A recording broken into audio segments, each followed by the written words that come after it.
Good morning, everyone, and welcome to Morning Market Movers, where we do live analysis for day trading and take a look at hotspots in the markets for today, Monday, April 4th. Uh, yeah, it is April 4th. It just kind of blows Get the me check on away. that one. I know, I got to It think about that. I don't, this year is just evaporating like the last 2 years. What do we have going on this morning? Not a lot really to talk about. There's no real headline news. From the headline news, what we are looking at right now is an inverted yield curve between the 2-year Treasury yields and the 10-year. So 2-year higher than 10-year, slightly, very slightly.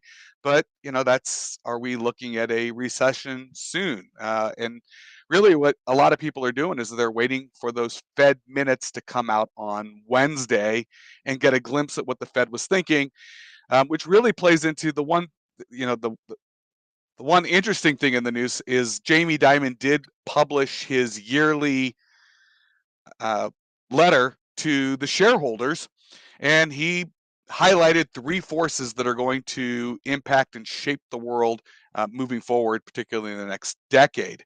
Number one, the U.S. economy recovering from a pandemic, which we are not out of yet.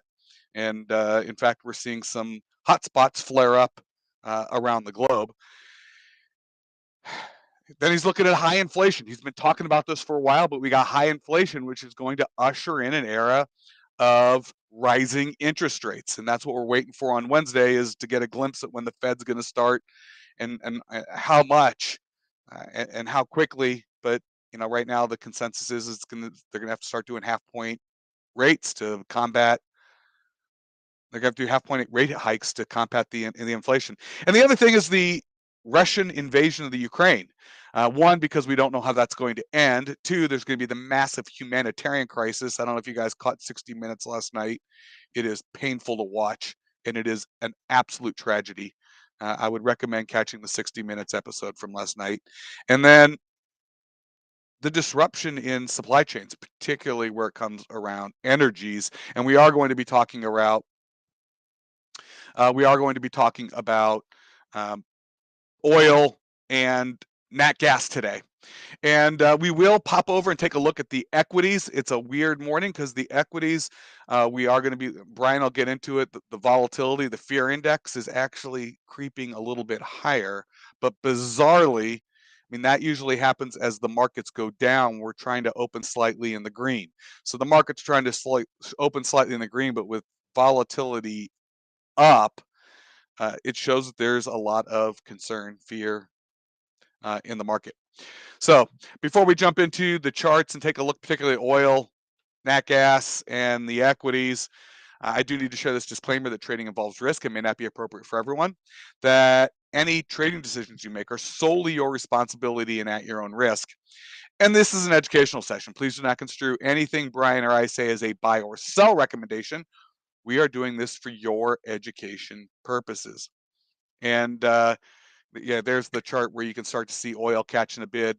We've certainly found a floor below. But Brian, I'm going to flip it over to you, and let's just talk. Let's get into some of this energy, and then maybe a little bit into the equities and include the VIX in that. Yep, I'm sorry. I was just like the headline just came through about how Saudi Aramco raises oil prices for the U.S. and Europe in May. So it's always a great headline to see right before you go on. You're like, oh, fuck, stop raising our oil prices. Yeah. So overall, it's a typical Monday morning. There's not really a lot of true direction. If you look at all the latest news in there, there's not really a whole lot there. Um, the Kremlin 3 hours ago basically said we have no information on the status of the peace talks, which is interesting. I guess they're locked in a room and they're not doing anything. Germany's made some statements. The energy minister basically says a gas embargo would have economic effects for Germany. We must therefore act cautiously.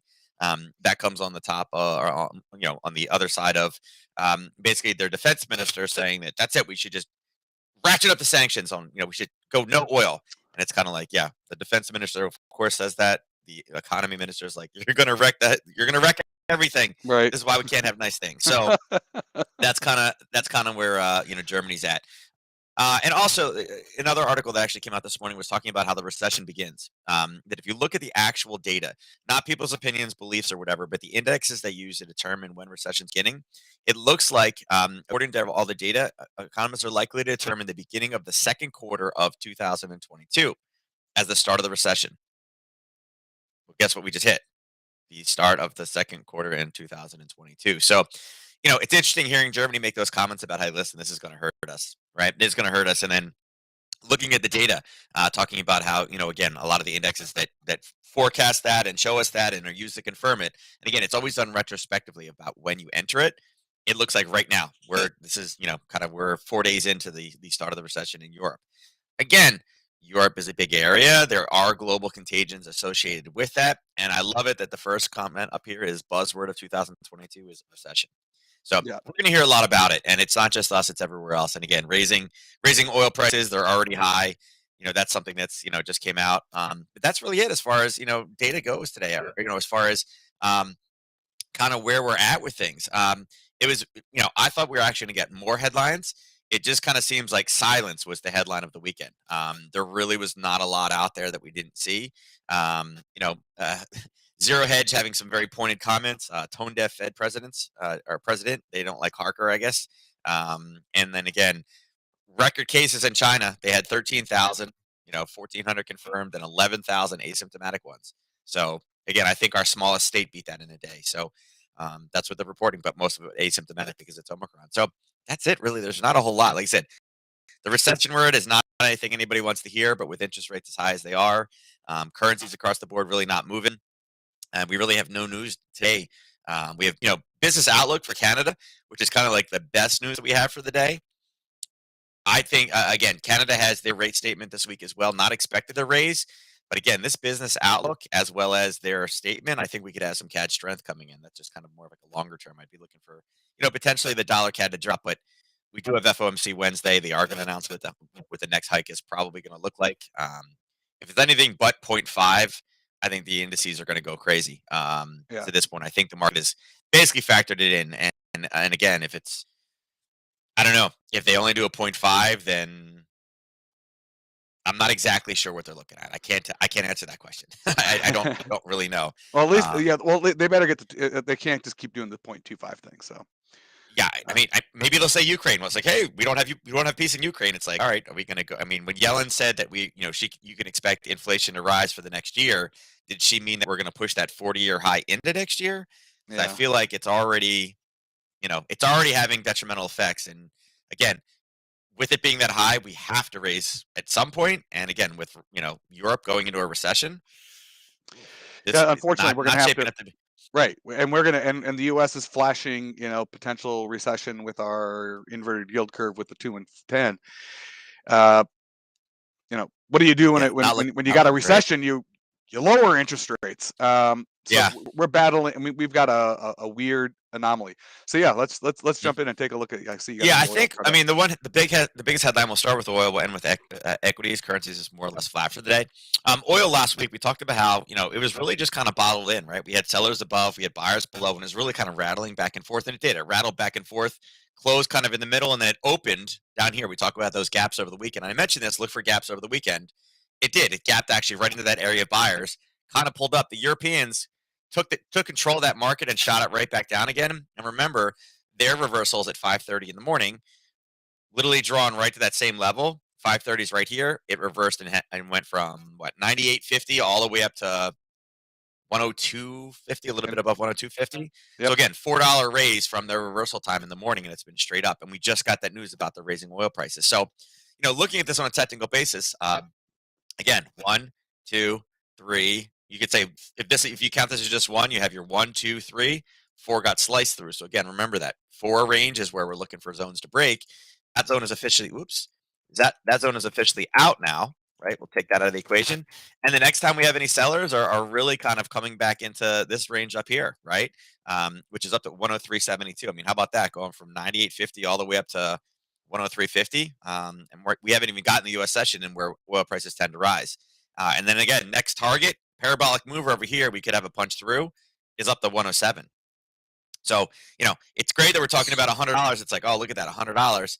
And now all of a sudden, in literally two moves. One to come up and get these buyers out. Number two, it's up back at 107. So and again, we don't have world peace. We still haven't. Russia hasn't cut it off yet. And they could. Remember, that's not till next week that we're going to start getting news about that paying, not paying.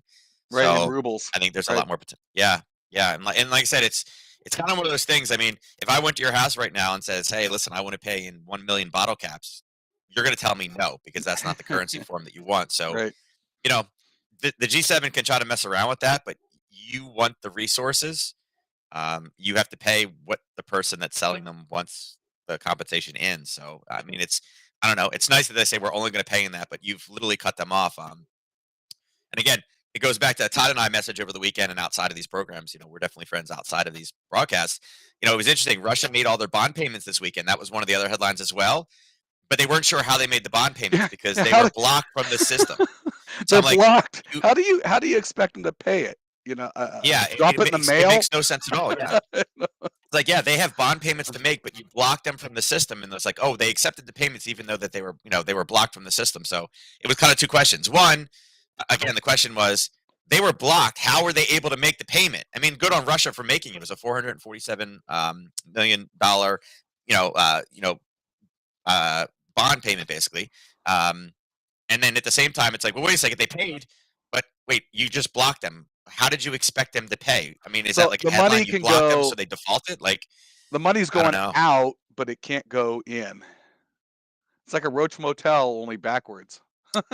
Well, that's the thing. Yeah, they blocked the network. They were like, we don't know how they were able to make the payment. It's like, wait, you didn't want the money? Like, I don't understand. Like, you blocked them. So what you can say? Oh, Russia defaulted on the payment. It's like, well, you blocked the payment. Like, I mean, good on Russia Well, for figuring out a way to get it in, but it's kind of odd that you're like celebrating Russian hackers so they could make the bond payment that the West didn't. It's like yeah, this is what we're they had dealing to with have right now. made So some type of crazy. accommodation somewhere.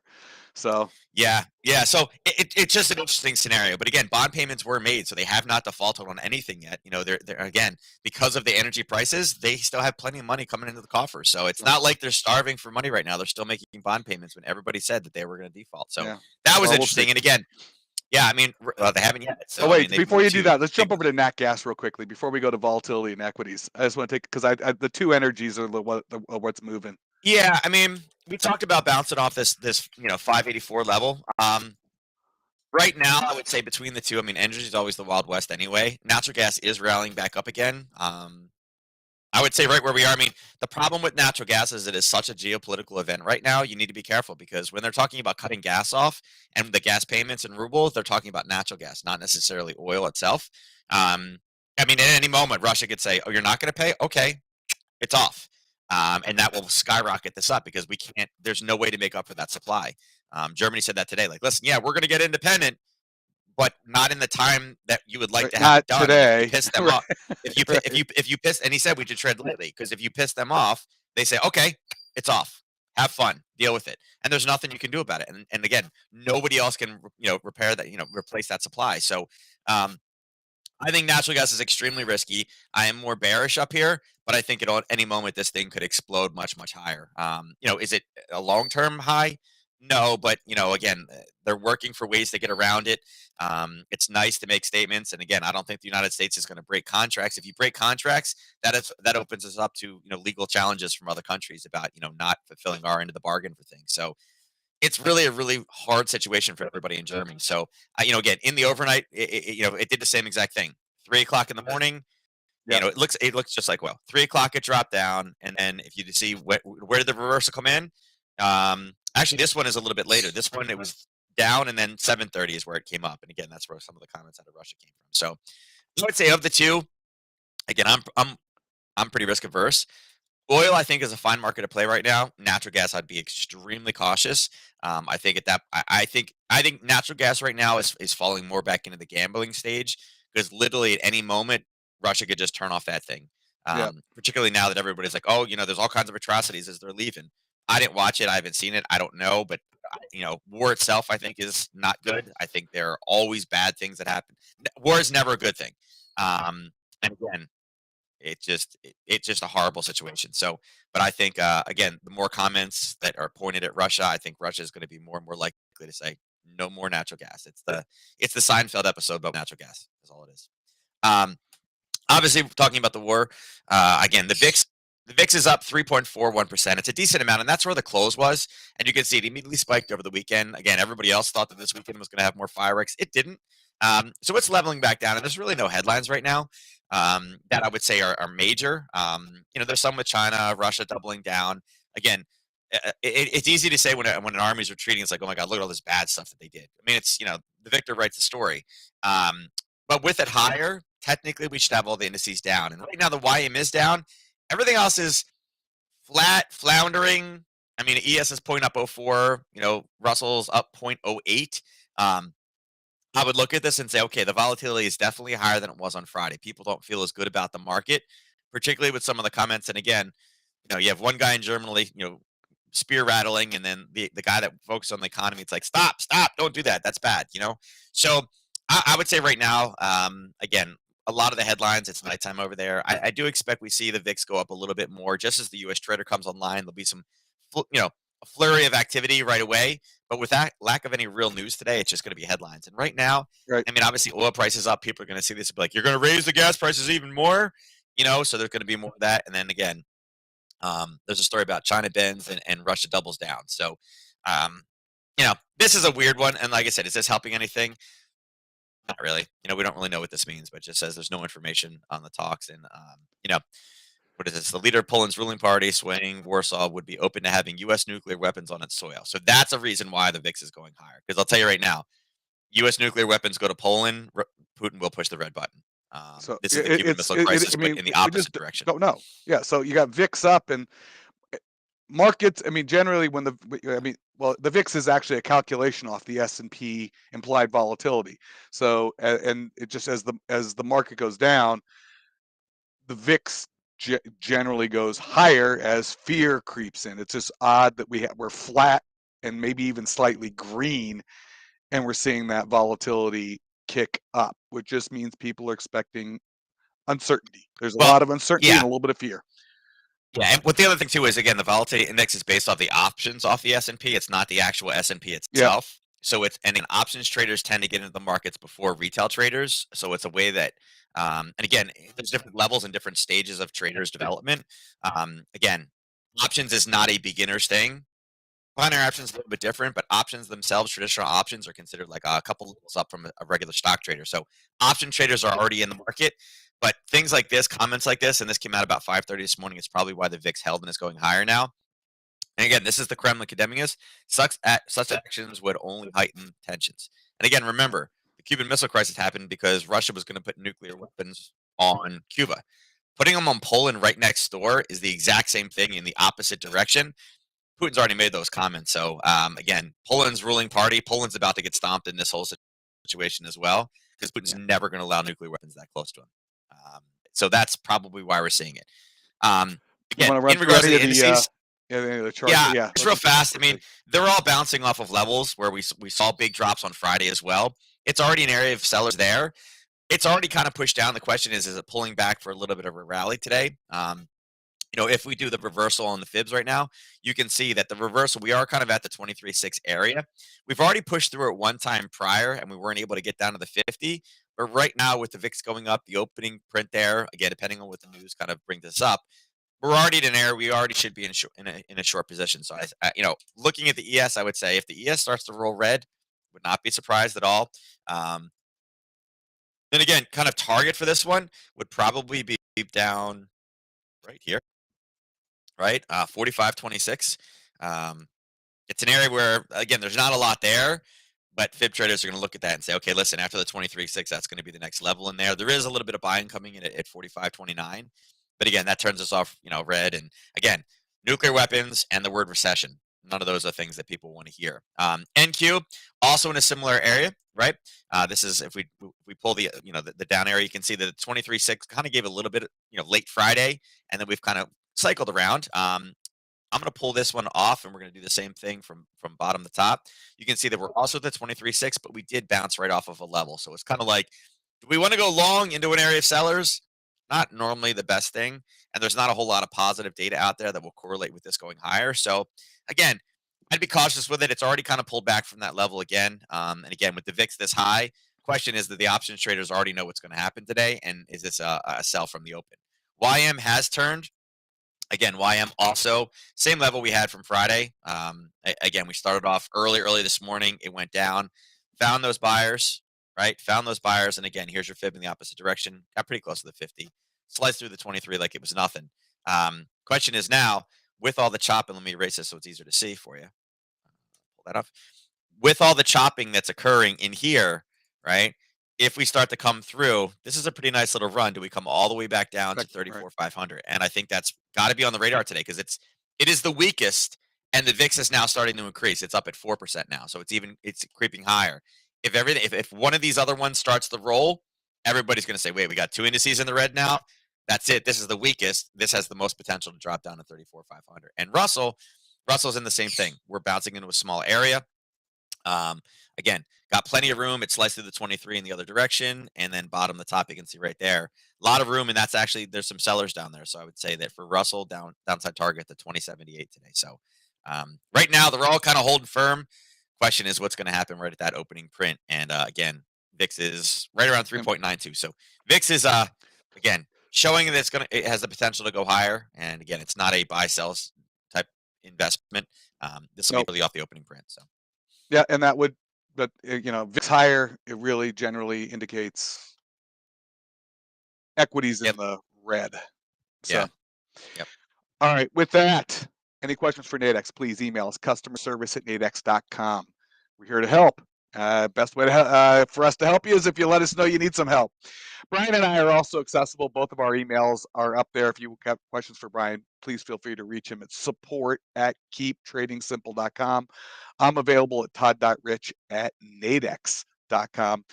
And again, it's a little bit of a quiet start to the week when it comes to equities, but we are seeing some volatility in those energies, oil and nat gas both popping a little higher, and it really is around the uncertainty about what's going on in Ukraine. Uh, and we're also seeing, just higher inflation. Jamie Dimon kind of put it out there in the letter. We've got this era of rising interest rates coming. We are getting some signals of recession with the 10-year yield beneath the 2-year yield. So we've got a slightly inverted yield curve there between 2 and 10. And it's there's just a lot of uncertainty out there, which is also why we're seeing the volatility pop a little bit. Brian and I will be back again tomorrow morning. So until then, please, wherever you happen to be catching this, Facebook, YouTube, give us a like. We do appreciate that. Brian and I will catch you again tomorrow morning. And until then, good luck in the markets, everyone. Thank you so much for joining.